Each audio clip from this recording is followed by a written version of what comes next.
Sementara itu, pengamat politik Muhammad Kodari menyebutkan bahwa putusan MK kebablasan. Bahkan Kodari meminta MK harus segera direformasi, harus ada revisi Undang-Undang MK.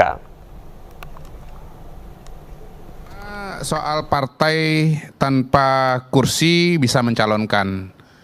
Kalau buat saya sih sebetulnya kebablasan ya, keblinger itu. Karena sebetulnya aturan mengenai partai boleh mencalonkan itu sudah diakomodasi oleh undang-undang yang ada. Undang-undang itu kan maksudnya MK. Enggak, di undang-undang tentang pilkada itu ada aturan bahwa mencalonkan itu bisa dengan dua cara. Pertama dengan kursi, yang kedua dengan suara. Kalau dengan kursi syaratnya 20%.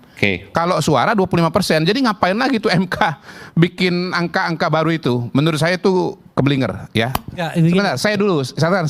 Sebelum salah jauhnya begini. Enggak apa-apa, nanti 25% suara itu tetapi hanya khusus yang punya kursi gitu lah. Iya, silakan nanti ditanggapin ya. Itu pertama. Yang kedua, MK ini juga aneh ya. Orang datang ke dia itu untuk minta fatwa. Masa dia kemudian, lah ini nggak usah difatwakan lagi, ini udah ceto welo-welo. Ini MK paling lucu menurut saya dalam sejarah Republik. Ya Anda itu ada karena orang tuh mau bertanya gitu. Orang itu ya punya pikiran tentang pasal itu bisa macam-macam.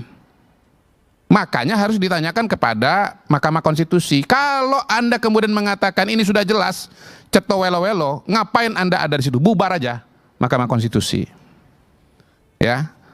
Ini juga kacau lagi. Kenapa? Ini pertimbangan atau amar? Ya kalau Anda nggak mau nggak ngasih fatwa atau nggak mau ngasih keputusan, nggak mau kasih amar, nggak usah berpanjang-panjang dengan pertimbangan-pertimbangan yang kemudian malah bikin bingung. 2, 3. Ini sebetulnya menegaskan, kejadian ini menegaskan kepada saya bahwa MK ini memang harus direformasi. Harus ada revisi Undang-Undang MK. Karena MK ini sudah kebablasan.